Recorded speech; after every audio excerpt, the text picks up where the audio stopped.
So we're very lucky to have Julie Newton, Dr. Julie Newton today from St. Antony's College at Oxford University. Julie received her PhD from St. Antony's in 1994, and her classmates include a who's who of Russian specialists and Slavic scholars, including a number of people that I know quite well from Central and Eastern Europe and also Russia, and including also a former Ambassador Michael McFaul, I believe was a classmate of yours. Julie went on to publish numerous publications, including a book, Russia, France, and the Idea of Europe. Julie is a visiting fellow right now at of the Russian and Eurasian Studies Center at St. Antony's College. She is director of the University Consortium, a Carnegie Corporation-funded Track II initiative based at Oxford University. I'll speak a little bit more about that in a second. And although she lives in the United Kingdom, she regularly commutes to Paris, where she teaches as associate professor at the Department of International and Comparative Politics at the American University of Paris, and also the joint AUP La Sorbonne Graduate Program in International Relations, Diplomacy, and Conflict Resolution. And we're really lucky to have her right now because she's teaching the second iteration of a course called The Conduct of Russian Foreign Policy at Colorado College right now. And one of her exhausted students is right here.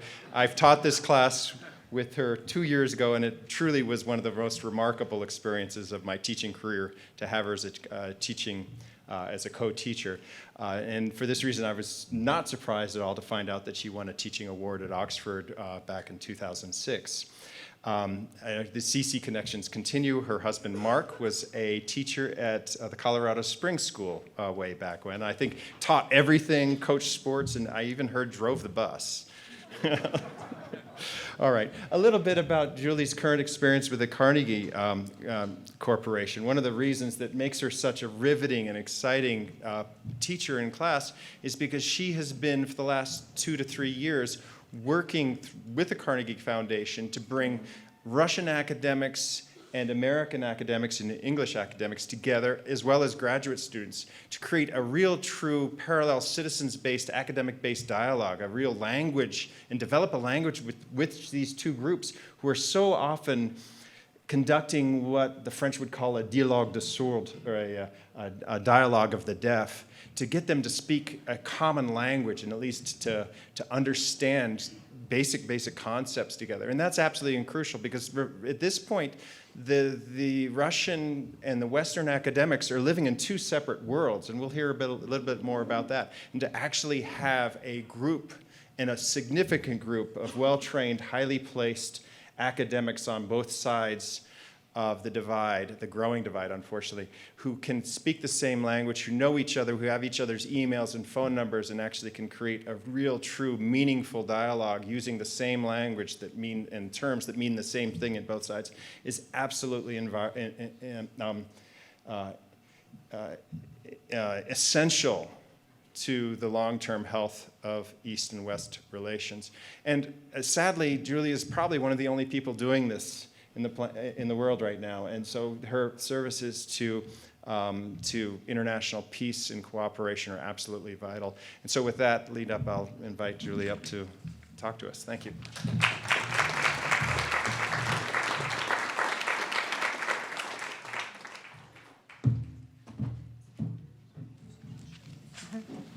Thank you, John. And thank you too, Karen. This is absolutely wonderful to be here.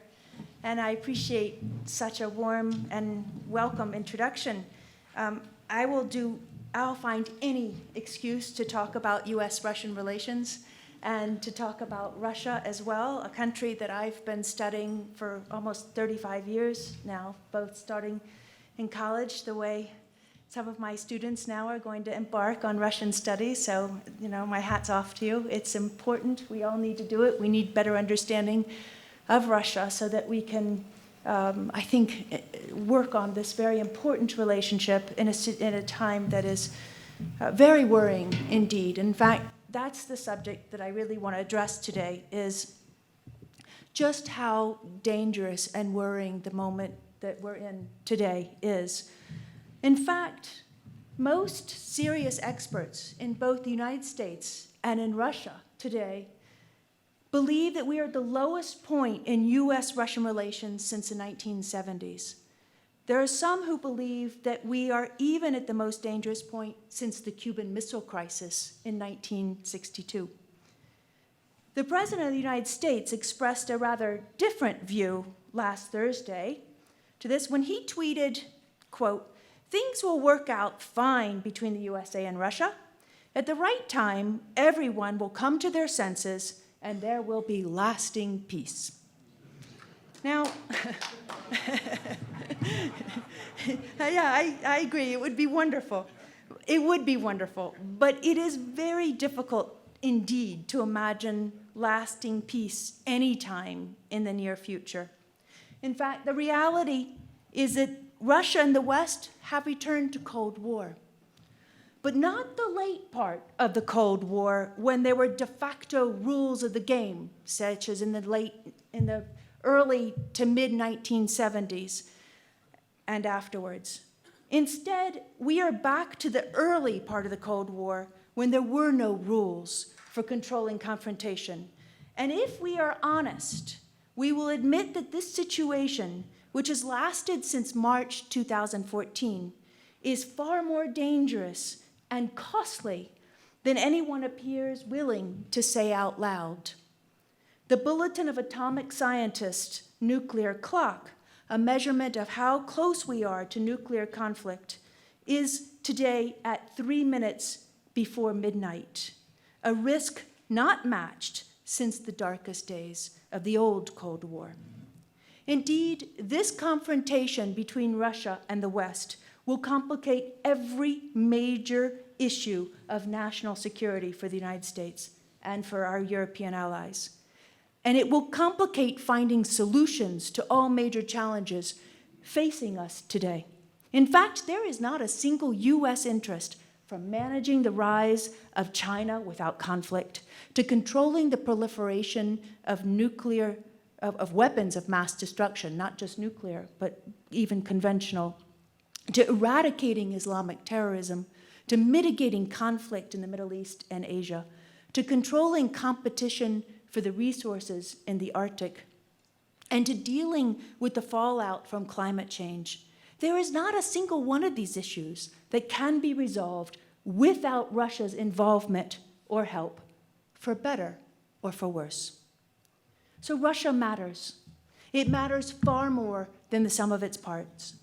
Russia may only be the 13th ranking nation in terms of GDP, far removed from the United States or China, which are number 1 and number 2, of course, respectively. But Russia is not merely a regional power, as President Obama once called it so dismissively. It is a great power. What does that mean? I don't mean it as a compliment to Russia, although Russia would take it that way. Russian analyst Dmitry Kennan explained it thus: Russia may not be a great country today, but it is a great power, since it is one of the few powers with the capacity to rely on itself and only on itself to protect and ensure its own sovereignty. This is what separates Russia from, as a great power, from, say, Germany, which is a great nation, but not a great power, since Germany cannot protect its own sovereignty without the help of the United States. But Russia can.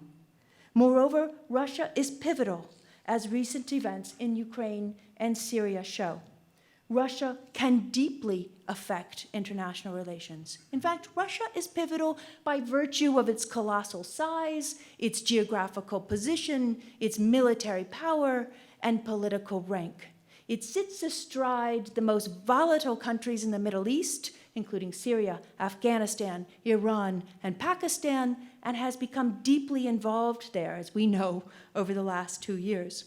To the west, as Europe's borders have expanded up to Russia, Russia now sits right on top of Europe's border for the first time in over half a century, with Ukraine in a historic struggle between West and Russia.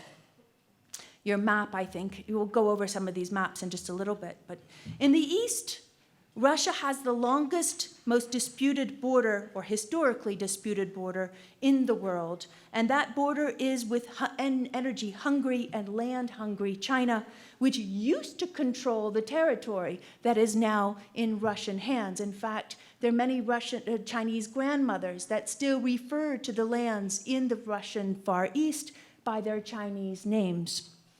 So this is a frightening thought to many Russians who are now watching the Chinese from the other side of the border, who number 285 million compared to a mere 7 million in Russia's Far East.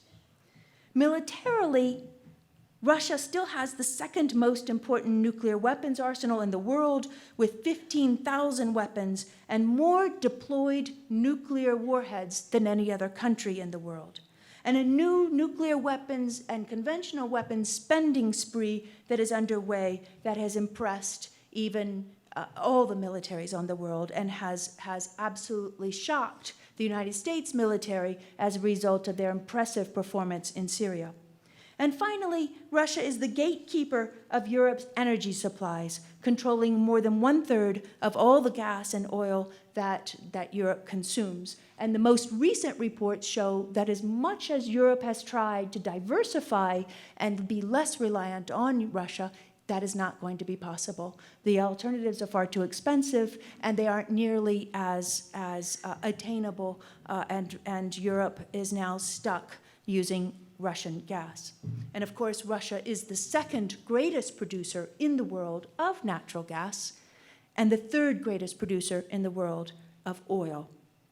And of course, as we all know, Russia is pivotal due to its veto in the UN, or its veto power in the UN Security Council.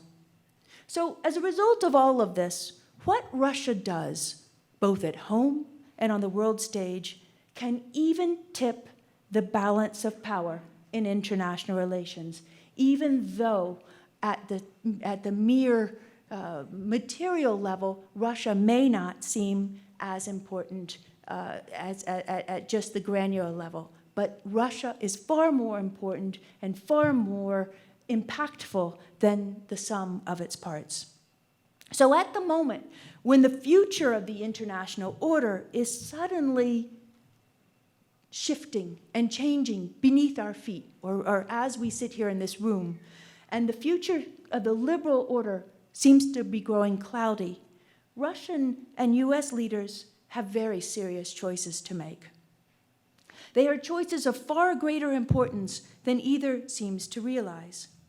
But it may be very difficult to make good choices, particularly for our Western countries, due to domestic political realities, but also because of domestic political realities in Russia as well, with elections and electoral pressure being also very important and very much at the forefront of Mr. Putin's mind. Narrow preoccupations, occluded politics, and the ascendance of small-minded thinking on both sides at all levels seem to be increasingly inescapable. But if we cannot turn things around, it will not be the first time in history that the great powers sleepwalked through its defining moments and paid a very heavy price. So in this talk, let me first explain a little bit more about this present Cold War. Why do I use the term Cold War? And then I want to explain briefly how we got to this low point, since understanding how we got here is critical if we are going to get over it. From there, I will make a few points about what kinds of policy behaviors we might expect from the Kremlin in the near future and why. And finally, I'll offer a few words about how we might better handle relations with the Russians going forward, and how, for the sake of our children and our children's children, we should think with greater long-term vision and maturity about what we want from our relations with Russia and how we might get there. So why do I say this is Cold War? I don't use this term lightly, And I base the term on careful scholarship of Professor Robert Legvold, who's written a book called Return to Cold War, and he's from Columbia University and Tufts University. And I add a few additions of my own to this concept of Cold War. Because in this old Cold War and in the new one, there are parallels. Let me just list a few. First, in the old Cold War and in this new one, both sides see the root of the problem, not in the other side's behavior, but due to its inherent nature. We call this an essentialist understanding of root causes. It's about innate qualities that cannot be changed, not behavior that can be influenced by carrots and sticks. No, it's essentialist. Second, there are not just conflicting interests between us, but conflicting purposes, and neither side is interested in looking for common purposes. Third, both sides see the only way out of Cold War through regime change or the other side's collapse. Fourth, given all this, the only kind of cooperation or accommodation is tactical or transactional. No other form of partnership is possible. Fifth, there may not be an ideological divide today the way there was when Marxism-Leninism was the ideology of the Soviet Union, but there are enough ideological differences today to form a kind of ideological divide. So even the ideological component is part of our relationship today. These Cold War characteristics are all very much with us today. And I want to add a couple of new traits to this Cold War that make this particular contest even more unpredictable and perhaps but more dangerous than the last contest. The first new characteristic is the vast asymmetry in power between Russia and the United States. The United States is enormously more powerful than Russia, but you know what? Russia makes up for it in political will. It has extraordinary political will, as my Russian friends who are in Moscow and in places of official capacity constantly remind any of us who go there. Putin will not back down. And this is dangerous because the United States, by focusing mostly on material power asymmetries, rationalizes that Russia cannot really push back or sustain the kind of resistance that we, in the more powerful position, push. But Russia will not back down, officials say, and tell me, as I say every time I go to Moscow, for reasons that we will discuss and will become a little bit clearer in a minute. And to assure that Russia wins, Putin's Russia will use increasingly dangerous and destabilizing what we call hybrid tools than those that were available to it during the Cold War, when asymmetry between the two powers was less of a problem. Second, the second big difference that I want to add to from the last Cold War to this one is that there is insufficient fear of nuclear weapons today. I have a good friend, Desmond Brown, who is the former defense minister of the United Kingdom, who actually negotiated the peace treaty between Northern Ireland and the Irish, and along with the United Kingdom. And he stands up, and he's part of our organization that John spoke about, the University Consortium, and he's now working in Washington on something called the Nuclear Threat Initiative with the former Senator Sam Nunn. Many of you, I'm sure, have heard of him. And Des stands up at every moment and says, do you realize how dangerous the situation is? We are not focusing on the dangers of nuclear weapons, and he gets so emotional about it. The last time we were all in Moscow together in front of the deputy foreign minister, he was practically shaking the man by the neck, saying, you're too young to realize this, but you must pay attention to this danger. We're not paying enough attention to it.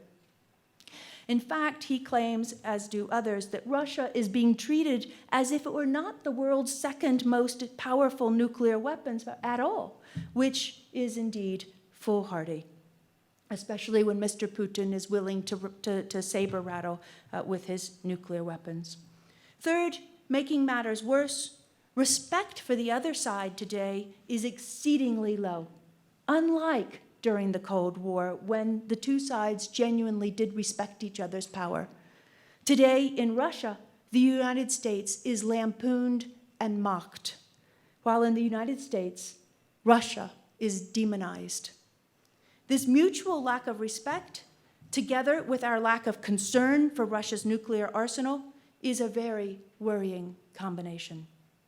Indeed, Cold War with Russia has enormous stakes with extremely dangerous costs on which few officials in the West or Russia are adequately focusing. Instead, for both our governments, all that seems to matter is short-term domestic politics. How did we return to Cold War after a mere 25 years when we were both on the same page? In fact, when Mr. Yeltsin assured us that we were even allies. Tragically, this new Cold War was not inevitable. So how did we get here? There are 4 dominant explanations. There are many more, but I'm just going to cite 4 of them. And the first one is the one that is the most important, or the most certainly heard in the United States by our media, amongst our on our television, in our newspapers, and amongst even our academics. And this is the essentialist explanation. It is the explanation that says that Mr. Putin's regime behaves the way it does because it needs to survive internally. Its economic figures have gone down, its strength has gone down, so it needs to have an enemy in order to survive economically. It's also related to this is that its authoritarian nature, by definition, is aggressive and inherently hostile to the West and makes Russia increasingly imperialistic. So as far as this school of thought goes, this is an entirely internally driven and inherent and innate set of qualities that drives Russian behaviors with no impact from Western behavior whatsoever. The policy prescription for this kind of analysis is it promotes maximalist policy approaches on our part, force and coerce Russia to change its behavior or else. It is containment, and we need to do nothing in order to try and listen to Russia's interest or Russia's side of the story or accommodate its particular needs. The opposite explanation from this particular, that as said, the first one is the absolute predominant one, but the opposite explanation is that, and this school of thought is quite small, is that it is all the West's fault. There are various scholars who discuss this. John Mearsheimer is one, but there are a whole lot of others. But they say that NATO expansion or NATO enlargement is the culprit here, that it is a purely realist argument to say that because the United States and NATO and the EU have all enlarged up to Russia's borders, and you can see on both of these maps, front and back, where Russia has steadily moved forward towards Russia. This is the view from Moscow is one, but particularly on the other side, where you have the green and blue map, you can see where NATO and the EU have steadily moved right up to Russia's borders. And they claim that this has engendered fear. Now, the problem with this particular analysis is it disregards, it is purely a realpolitik, military analysis, and it is often dismissed by many others who say you neglect the buildup of Russian resentment, that Russia's sense of isolation, specifically Russia's historical complexes, an aspect of Russian identity that play into Russia's reactions to NATO enlargement and exacerbated their responses over time. In other words, this purely realpolitik military-based analysis of that it's all Russia's fault, all the West's fault, is somehow inadequate, or it doesn't cover everything. And therefore, it doesn't get into the inherent sense of, even Russian authoritarianism, which also matters. So these two schools of thought are very much at odds with each other. A third school is that there was nothing else we could do. This was inevitable. Whether we expanded NATO or not expanded NATO, Russia still would have become imperialist again. Again, it goes back to this: Russia is inherently imperialistic, and there was nothing, and so it's just as well whether that we expanded NATO. It didn't really matter. Now, this is often accused as the lazy man's explanation that we've never even tried to do anything differently, so we don't have any counterfactuals for that. But also, it is empirically incorrect. Because in the past, in the Soviet days, when carrots and sticks were offered, Soviet behavior was modified, even at the time when you had Marxist-Leninist ideology, and that for sure was expansionist. But even then, there were ways of modifying Soviet behavior to our needs. So how can one just assume that Russia could not have been modified in this way? There's a fourth approach now to which I would like to entreat you all to join me. And it's what I call the empirical approach. It is much more of one that is at home for scholars and those of us in this room who want to be inquisitive about the world and want to really understand rather than just accepting that people innately can't change or won't change. This approach looks at events over the last 25 years and demonstrates empirically the action-reaction dynamic in US-Russian relations. It suggests that both sides are at fault over time, and that this action-reaction dynamic, or what's called a security dilemma over time, led to a steady decline in the relationship over 25 years that started, as I said, from very intense partnership. We really were on the same page, to the point that Boris Yeltsin did proclaim us allies, to this Cold War that we are today. So the decline goes straight down over time, 25 years, with a few little ups and downs, as there are 4 resets in the relationship. I won't bore you with the details of this, but my students here are going to have to recite them all, their exam on Wednesday. But nevertheless,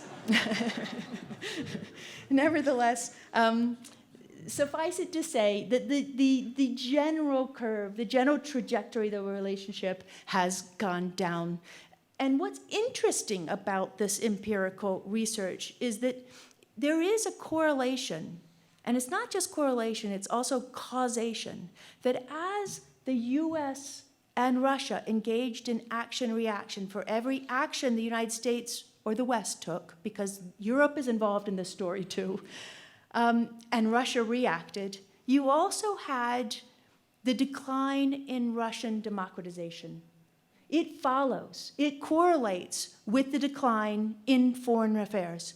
This is not, as the essentialist school in the first school of thought says, Russia's internal politics are not completely separate from what the West did and the trajectory of US-Russian relations. There is a correlation, and there is even a causation. And the causation is very simply because as the relationship between Russia and the West began to decline, you had less and less space for the moderates in Russia to have a voice and to say, yes, the West is supporting us. They're supporting our reforms. They're supporting democratization. We are wanting to be part of the West, and we want that embrace from the West. And the more that the relationship between Russia and the West declined, the smaller and smaller the political space for Russian reformers became, and the greater the space for the Russian threat mongers and those who came back to Russia's original fears, which I want to talk about in a second. And you began to have a very difficult time for Russia's reformers, and a much stronger return or trend to Russia's authoritarian default mode that Russia never quite was able to get over. So the point in all this is to say, in this empirical mode, is that it requires for us really to understand this action-reaction dynamic, we have to put ourselves in Russia's shoes. We have to understand the world from Moscow's point of view. Now, that means that we need political empathy. And I hesitate to say that word because it is often confused with sympathy for Mr. Putin's his regime and for his actions. I don't want to confuse empathy with sympathy. They are entirely different things. I cannot defend or sympathize with Mr. Putin, who I believe violated international law, wrongly refuses to accept any blame for the current crisis, and continues to crack down at home. But we don't have to sympathize with the Kremlin in order to empathize with Russia. George Kennan, America's diplomatic conscience or wise man, put it best. Political empathy is crucial in foreign diplomacy. Understanding the other side's perspective is the first step towards solving problems in wise and enduring ways. So empathy is a practical, hard-nosed political tool, not some kind of sentimental nicety. It is not a plea. It is a pragmatic necessity, and it is acquired through area studies knowledge, since if we don't understand how our policies will be perceived over time by the other side, if we don't have specific regional and cultural knowledge to understand how our policies will work in those regions, then those policies will backfire, and we will waste time and treasure. We have seen this happen far too often over the last 25 years, and not just in Russia. In other words, we must begin by rethinking the core question about the cause of the current crisis in Russia-West relations. Is its cause attributable to the essential nature of the other side, or to the buildup of mistakes, neglect, and dissimulation on the part of both sides over the last 2.5 decades? Did it stem from innate features of either side, or from contingency of circumstances and the accumulation of resentment? The more compelling answer, and certainly the more empirically demonstrable answer, is the latter. That is, the role of contingency, suggesting that the relationship is not inherently doomed by the nature of either side's internal makeup or polity, that internal makeup, particularly in Russia, can be shifted and changed, that Russia has gone through ups and downs and transitions of reform and retrenchment, and that this transition may not be at a resting point. Russia may not be forever authoritarian as it seems to be in people's minds today. Because even during the Cold War, the first Cold War, Soviet foreign policy was always much more reactive to outside events and contingent upon circumstances than the West often assumed. So let's step back in order to be empathetic, in order to understand Russia a bit more, if you'll permit me to step back just a bit in history. 500 years, but I'll go fast. For the past 500 years, Russia has always been obsessed with both external and internal threats, both of which are real for current Russia. It has felt pressure from the West, often military, and at the same time, Russia has suffered internal threats of disintegration and chaos. I mean, it spans 11 time zones. Its fear of chaos, or chaos, as it is in Russian, is palpable today, constantly afraid that it may collapse. These dual internal and external threats have led Russian leaders to turn to great powerdom, or what is Russians called державность, which in Russian is a word that doesn't even exist in English. It means great powerness, or the quality of having great power, which is built on fast economic and military modernization as the surest solution to resist both sets of threats. A modernized great power was the only way to guarantee Russia's internal stability and its external sovereignty. As a result, finding ways to quickly achieve this державность, which in practice required breakneck modernization, whether it was under Stalin or today even under Putin, creating an energy державность, an energy superpower. This became the central Russian foreign and domestic strategy for hundreds of years. And Putin is just a continuation of this. But again, the perennial question was how to achieve Russia's greatness, or to great powerness, when it is so persistently weak. How can it do it when it has such porous borders and such economic backwardness, an ill-defined or split identity between Slavophiles and Westernizers? And yet failure to become a great power could mean internal disintegration or external incursion from the West or the East. Faced with the same dilemma for centuries, different leaders have answered it in different ways. In fact, Gorbachev answered this question through democratization. Putin has answered this question in very traditional ways of going back to great power in a very shortcut way through authoritarian centralization and through massive military power. But just to focus a little bit on the external challenges and then just a little bit on the internal challenges. But the external challenges are interesting because there's a fact about Russia which is Russians talk about a lot, but may not be all that, is certainly not something that we tend to focus on very much. In fact, we focus on the opposite. But again, from a Russian perspective, this is their world. For more than 500 years, since the European Renaissance led to a surge in Western power and prosperity, Russia has felt threatened by a powerful and ever-expanding West. Just since the 17th century alone, everyone seemed to invade Russia. The Poles invaded, the Ottomans invaded twice, the Swedes did too, twice.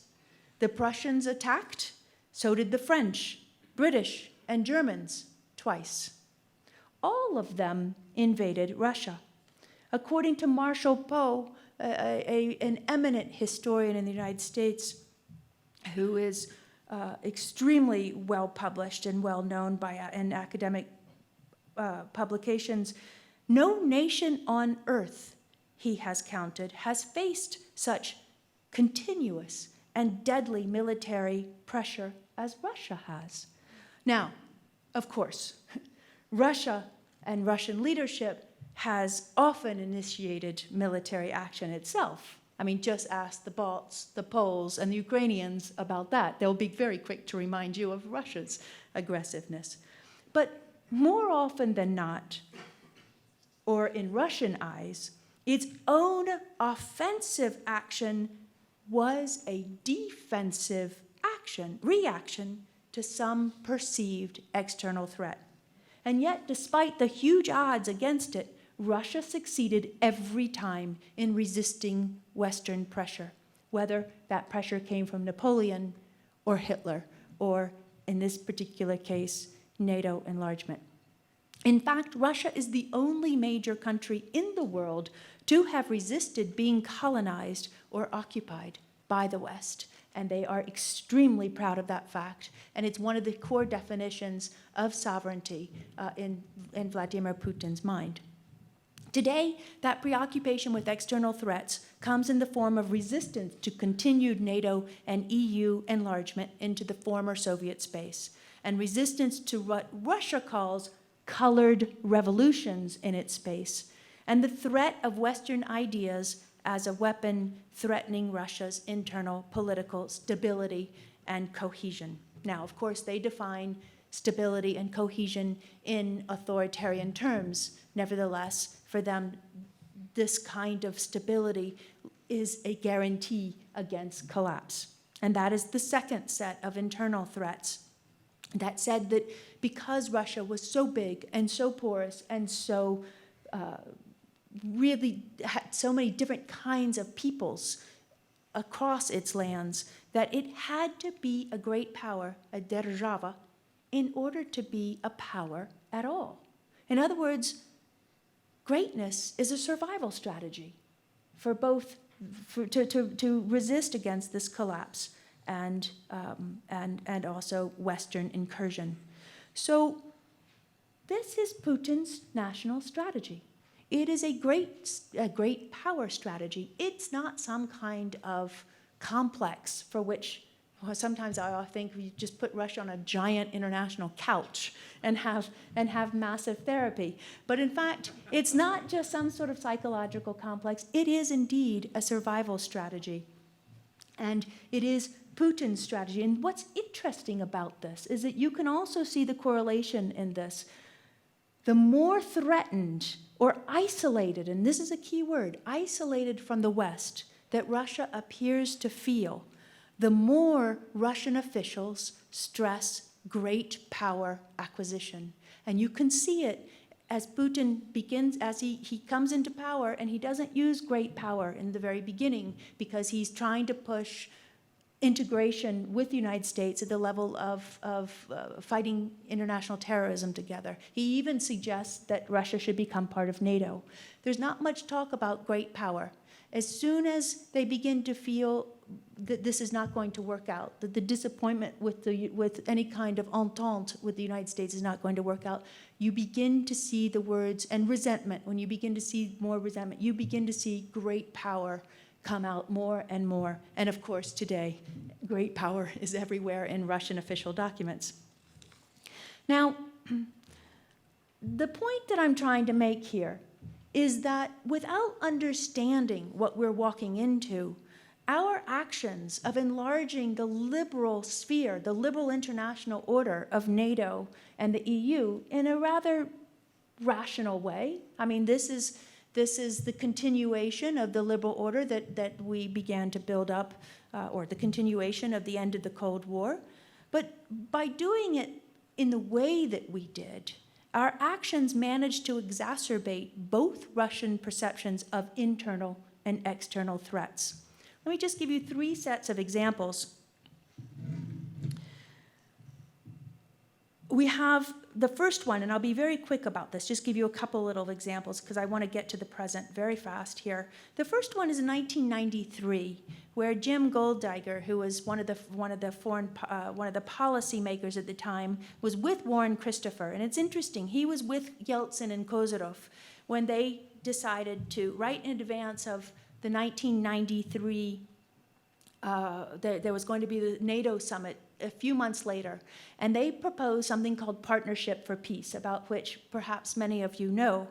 And when Christopher was talking about this, they announced it, and they said, well, wait a minute, this will be partnership for Poland, the Czech Republic, for Russia. You'll all be equals in this, and it'll last for a long time to understand, to be able to make peace with each other. It'll be sort of a peace and reconciliation, and also it will be a place where you can be partners in understanding to become eventually either members of NATO or at least partners of NATO. And Yeltsin interrupted, and he said, wait a minute, you said partnership, not membership?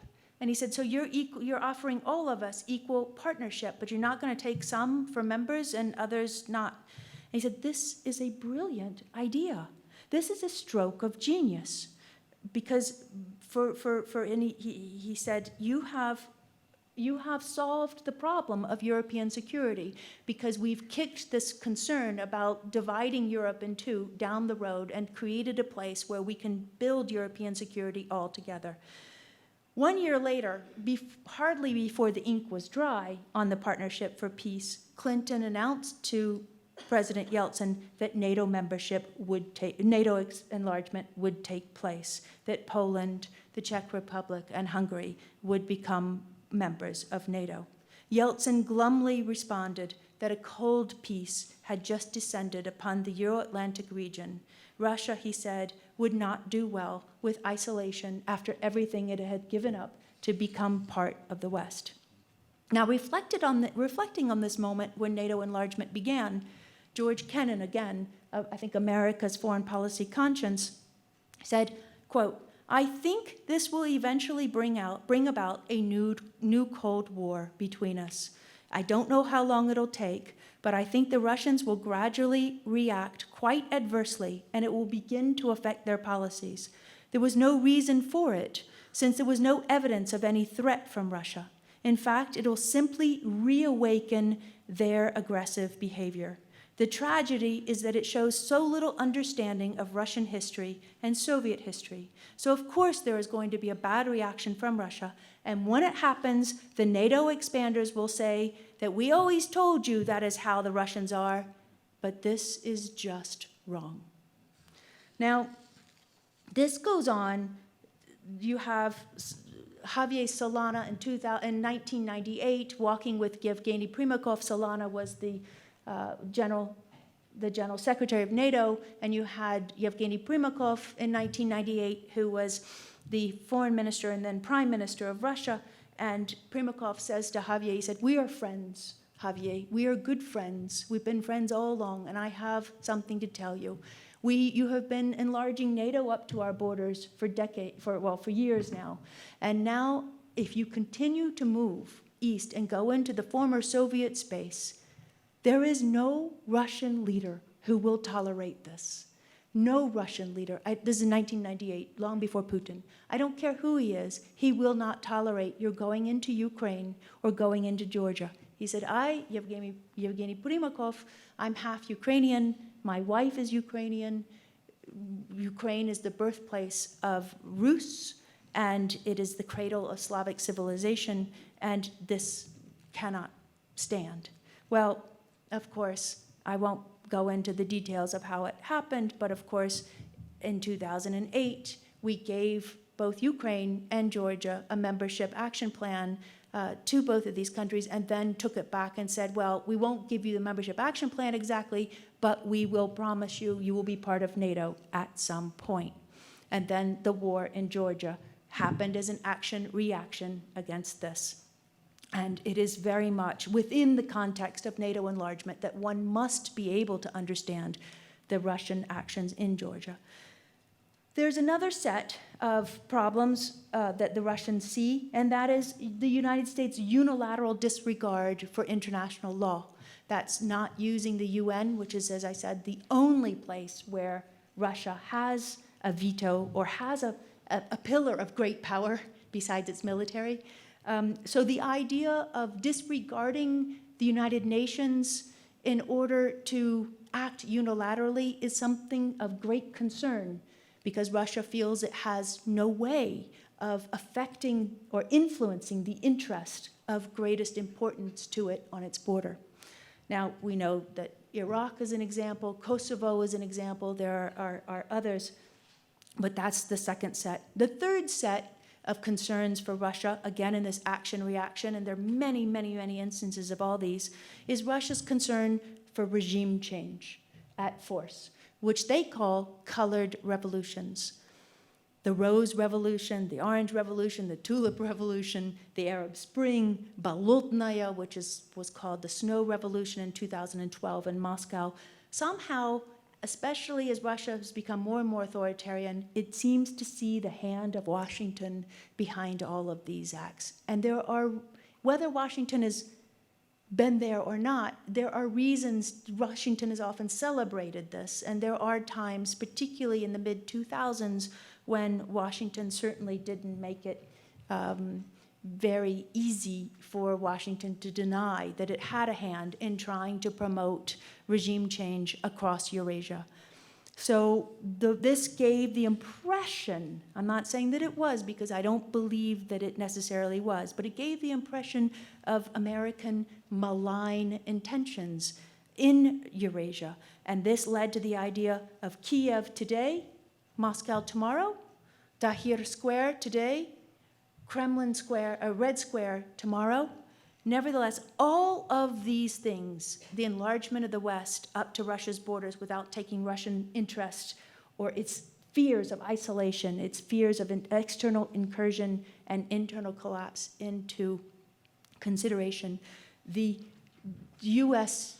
unilateral use of international law and its promotion or apparent promotion of colored revolutions. Many of these did come from the bottom up, but America seemed to always be there to be present as well. And in some cases, we actually actively did promote these. So all of these added up to nefarious intentions in Russian eyes, and today you cannot find even the most moderate Russian elites who don't think that we have malign intentions.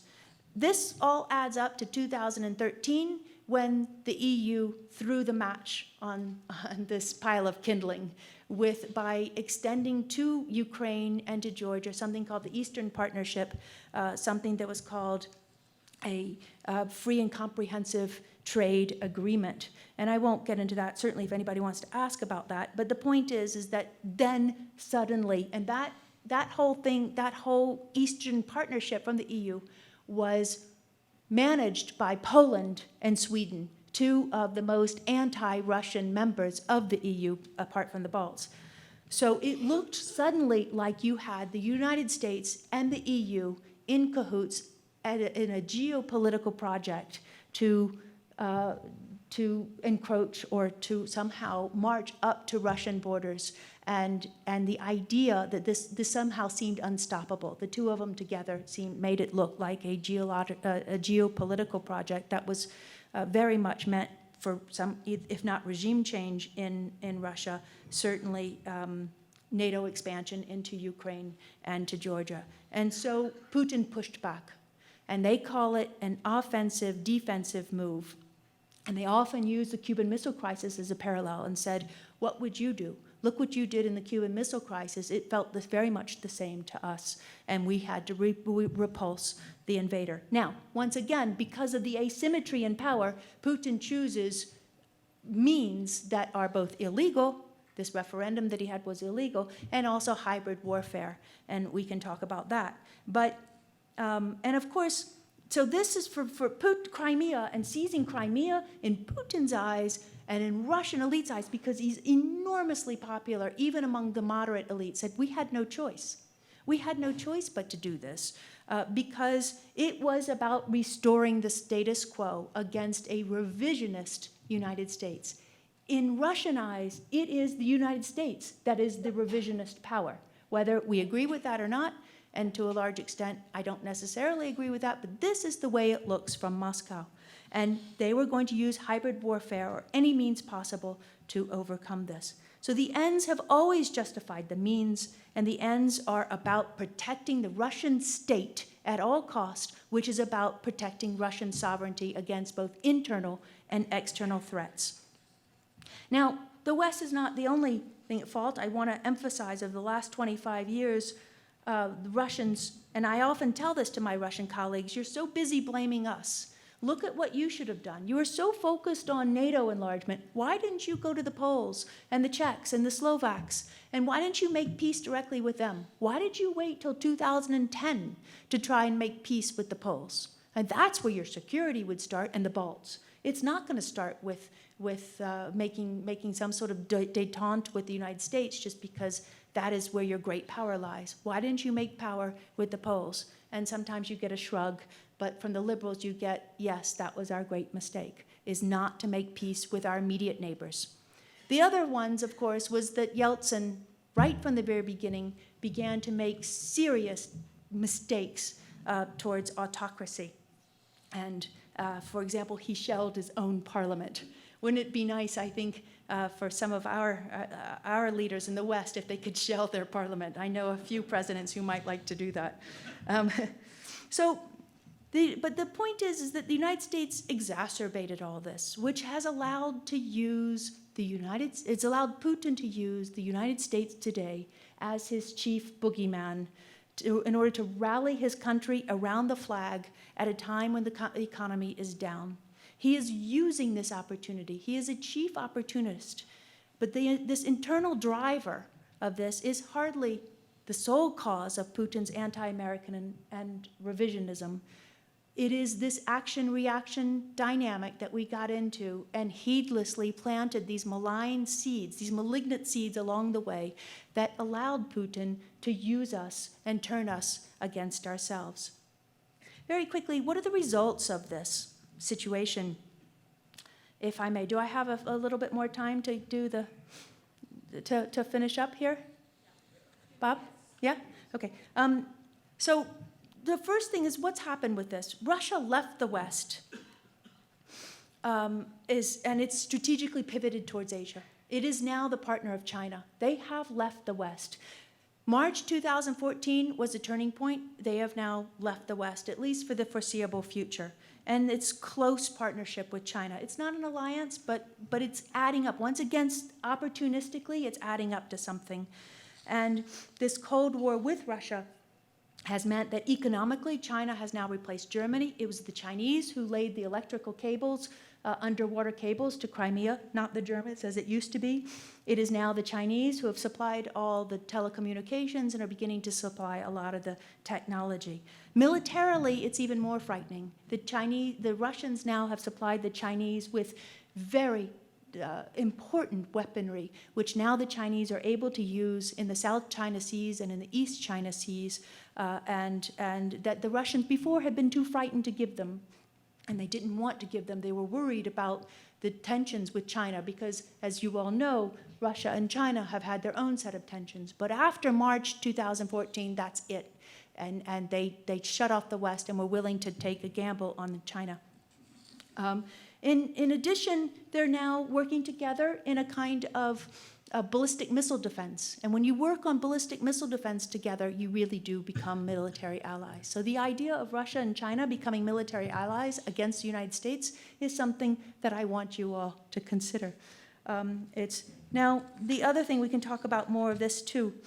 Also, Russia sees this as a great success. Ukraine, they repulsed the West. NATO expansion is officially dead. I mean, we've got Montenegro now, but it's really dead for the countries that matter to Russia. So they see it as a success. They've now gone into Syria to strut their stuff on the world stage in order to maintain that great power status. That's how you manage to stop American revisionism as they see it. And they will continue to protect power on the international stage.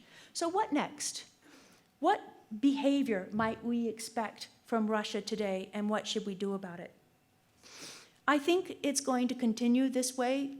Again, the voices, the liberal voices around Putin, who used to be quite numerous, Alexei Kudrin and various others who were economic liberals who were responsible for Russia's economic miracle during the 2000s, they've all been pushed aside. Today, Sergei Lavrov is the most liberal person around Putin. He's surrounded by about 5 people in his what's called the new Politburo, which are all siloviki, and siloviki meaning power members, security members of his staff, who are all either members of the FSB or what's called the new KGB, the defense minister, and various others.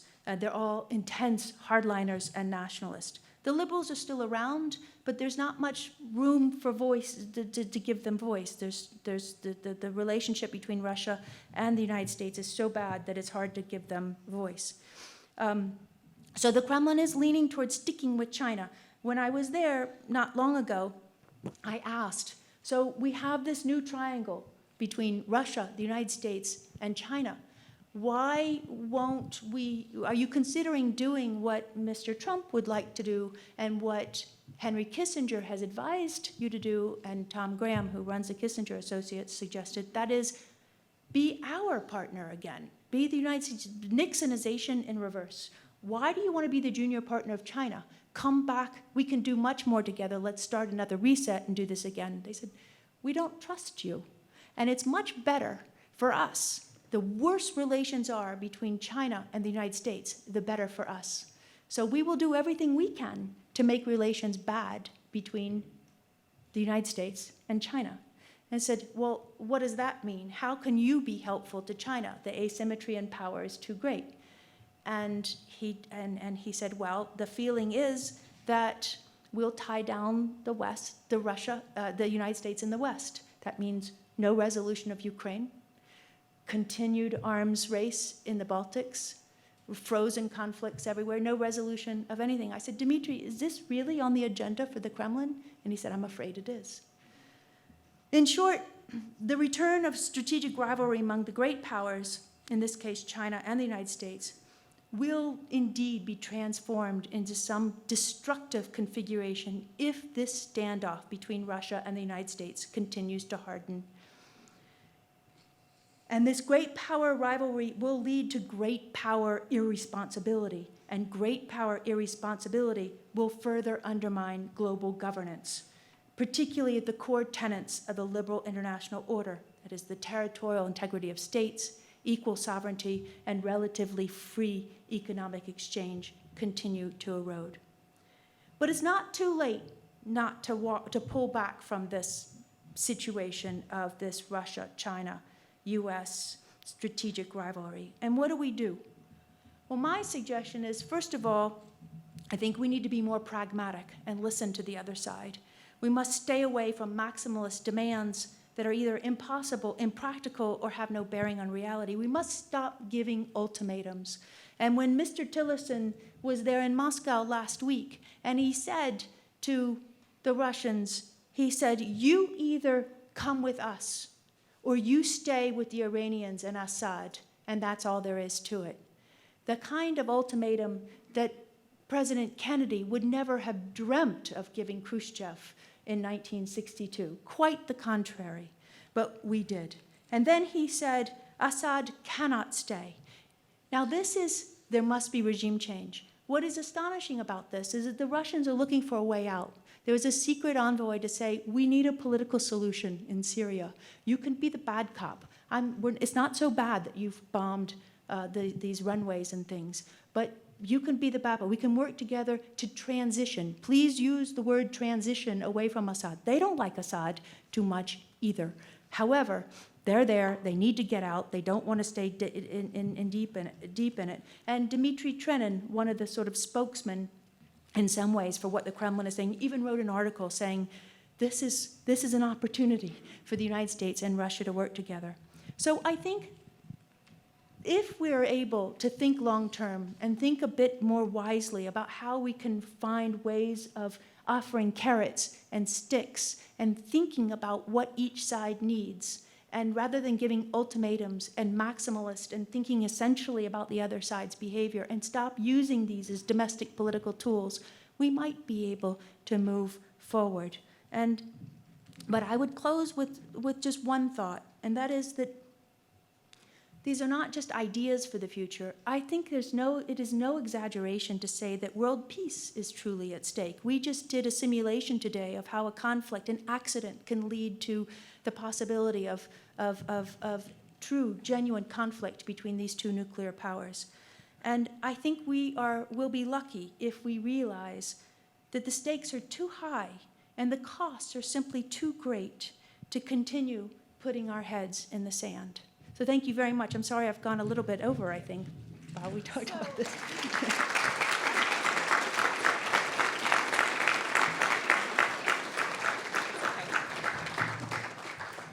do we have questions? And I will bring the microphone to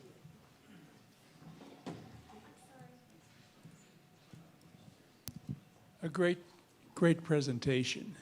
I have one question. We are already working together with Russia, with the space station, Yes. using their rockets to resupply. Another area that you tell me that I think we can work together is 67 years ago when Russia was out of the UN, we had a police action in Korea, which still continues. That was in the Stalinist era of Russia. Is there, with China, with Russia, with the United States, a way to get rid of Kim Jong-un?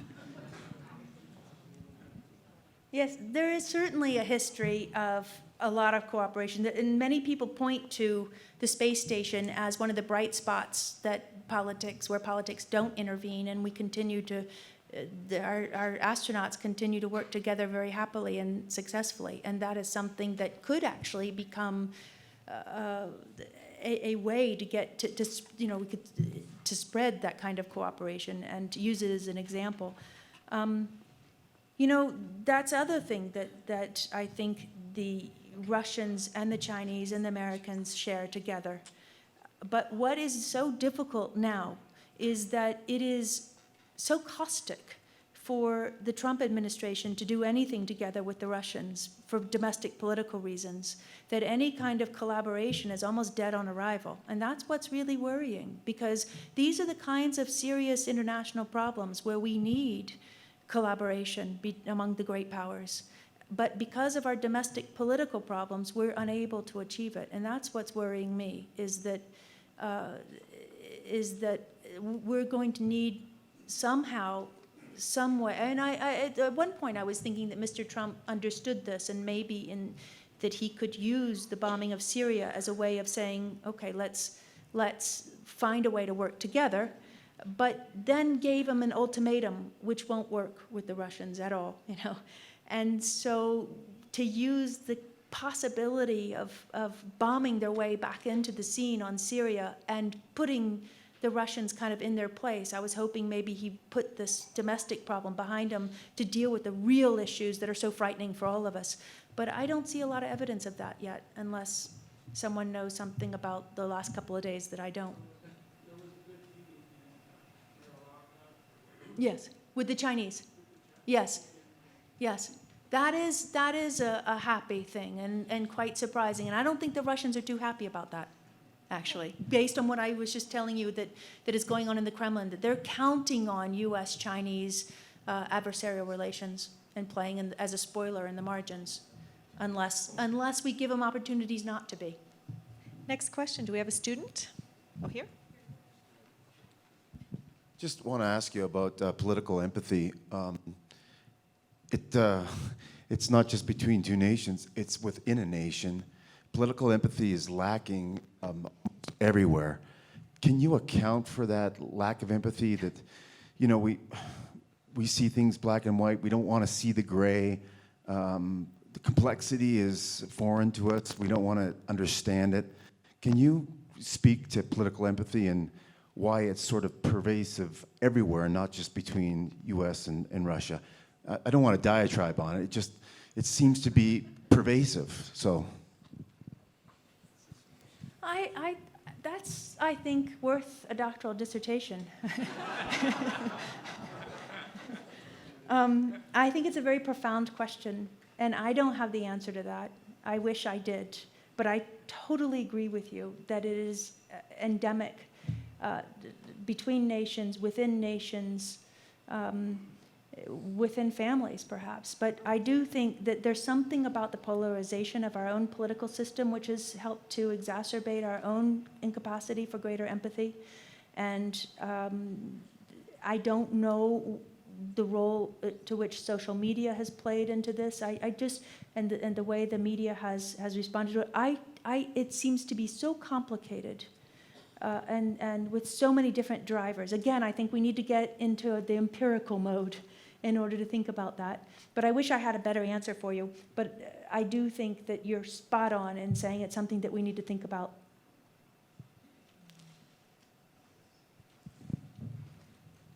Could you say a little bit more about how you assess the relationship between Russia and China? Is there resort to traditional hostilities, or does the conflict with the United States take such precedence that we're likely to see real collaboration across that long border? You know, I think it's shifted profoundly. There's a very good scholar named Bobo Lo who wrote a book called The Axis of Convenience.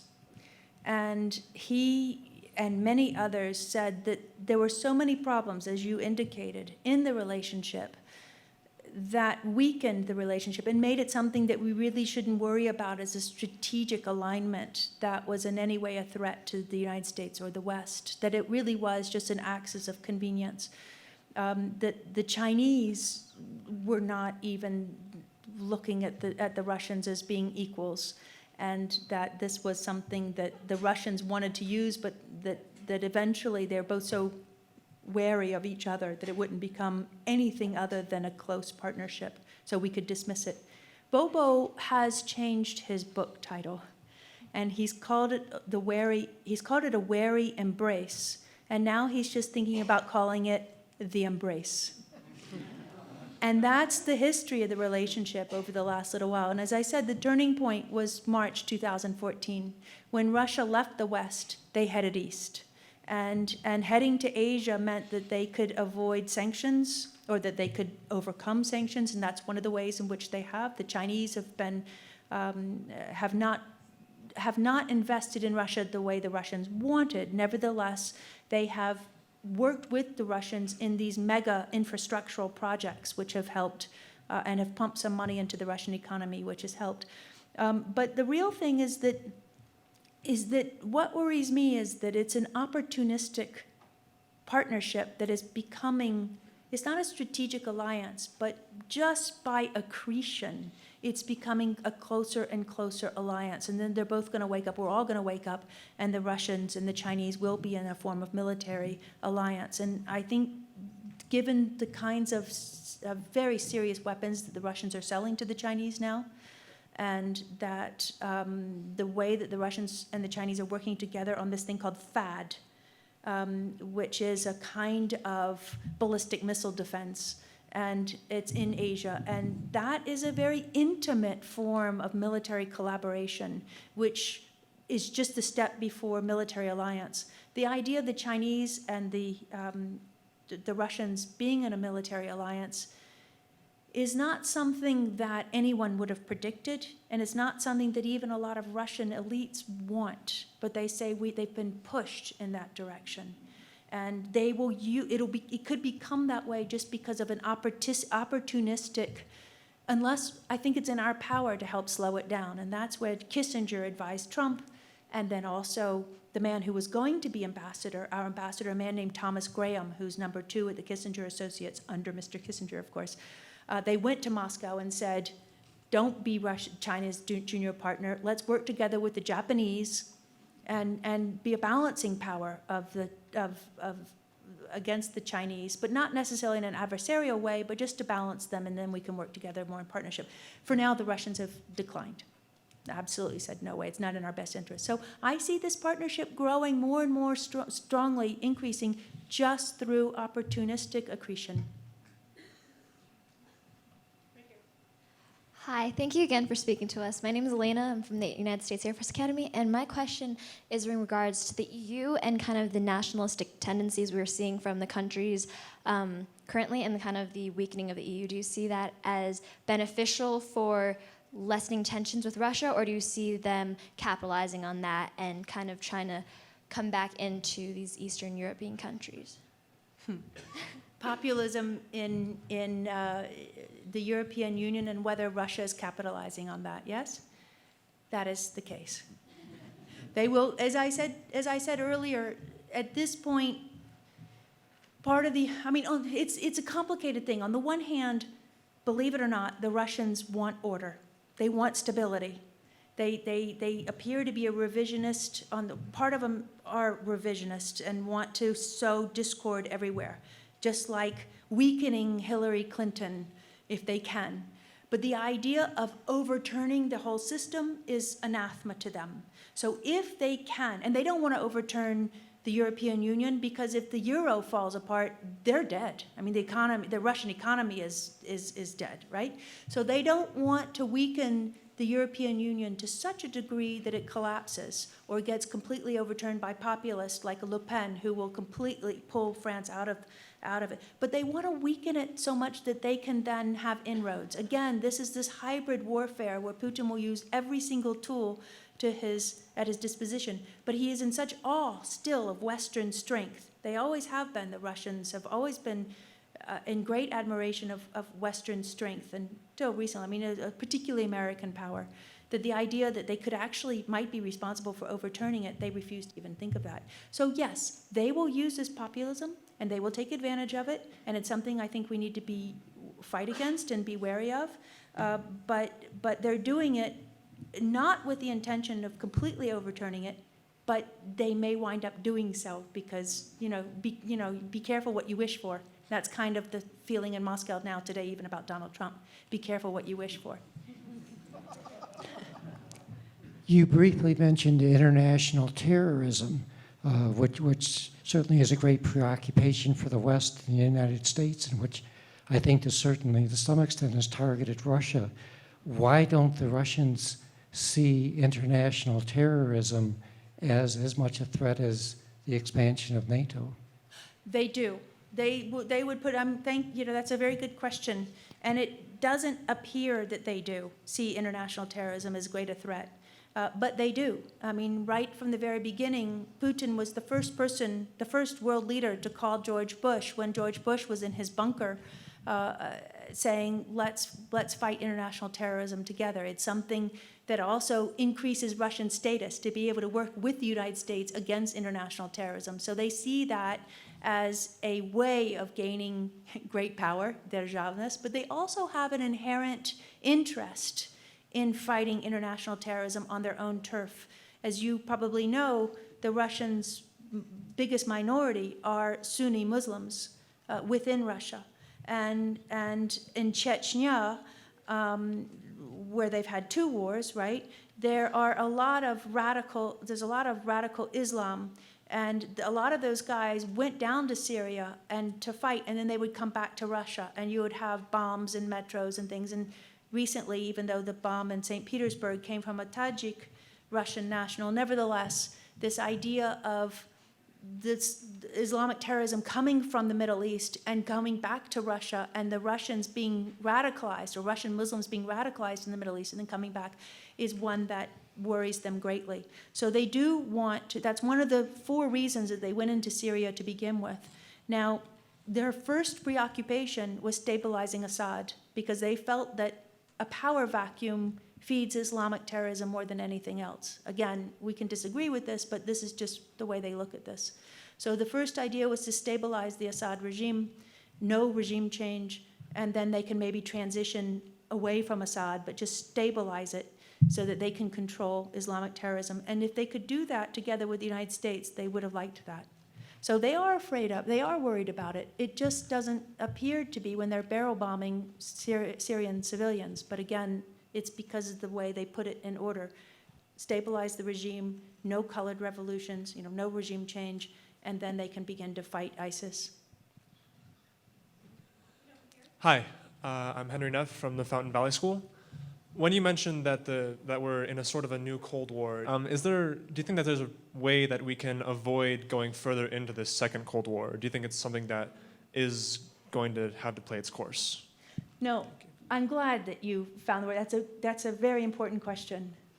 And I think just the way I think that human agency is part of what got us into this mess, I think that human agency or human wisdom can get us out of it. And I think it takes much more strategic, long-term vision, which we're not terribly good at, but we've got to start being good at. In other words, we need to start thinking, where do we want this relationship with Russia to be in 10 years' time? And then work backwards. We haven't done that. We don't think, what kind of relationship should Russia have with Europe? I mean, they're on Europe's borders. How do we deal with European security? How do we deal with the Russians in trying to combat Islamic terrorism? I mean, there are places of partnership, as you said earlier, with the space cooperation in other areas. I mean, they have been our partners on numerous things. I'm going to give you another example. Right during the reset with Obama, one of the greatest accomplishments that we had was cooperation over Afghanistan. They gave us a hub, a transport hub for all of NATO in Ulyanovsk. Do you know where Ulyanovsk is? That is the birthplace of Vladimir Lenin, who I'm sure is turning over in the mausoleum in the Kremlin. And the hardliner said to Putin, "You can't do that. Not only is it sacred territory, even if we're not communist, it's still sacred, Russian territory. You can't have a hub with NATO and the Americans right in the middle of Russian territory. It's not even exactly as if it's in Central Asia. This is in Russia." And Putin said, "No, this is important. We need the cooperation with the United States, and we need to be able to create areas of partnership that we can build on. Now, this was during the reset, and it was Putin, not Medvedev, who did this. He can be pragmatic. He can be. There are windows when you see it. Now, again, I'm not sympathizing with him. He's become increasingly difficult. But those are the kinds of windows that we need to create for the Russians, to open up areas where the liberals and the not reformers necessarily, but what we call the technocrats, can have a greater voice and a greater opening, and Putin can be pushed more towards that, in that direction. But we need to get there by thinking strategically ahead and creating those windows along the way, especially if we start thinking about that triangular relationship with China and where do we want to go there. So I don't think it's inevitable, this Cold War. I think it's tragic, and the Russian word tragedy means not inevitable. It's an accident. And it's an accident by human foibles and thoughtlessness and a variety of other reasons, but yeah. So I think we have it's 7:30. Shall we squeeze one last question in? Okay, right here, Mr. Brush.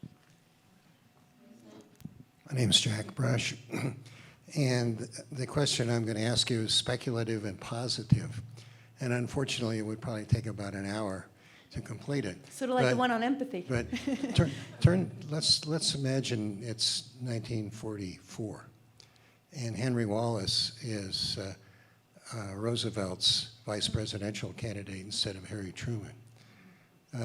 Give us an alternate historical scenario of what do you think would have happened with the United States' relationships with Russia if Wallace was president instead of Harry Truman right at the end of World War II. Was an admirer and a realist on the Soviet Union. He recognized their contributions in World War II, would probably have been a Marshall Plan for the Soviets, recognizing their contributions in parallel or exceeding that.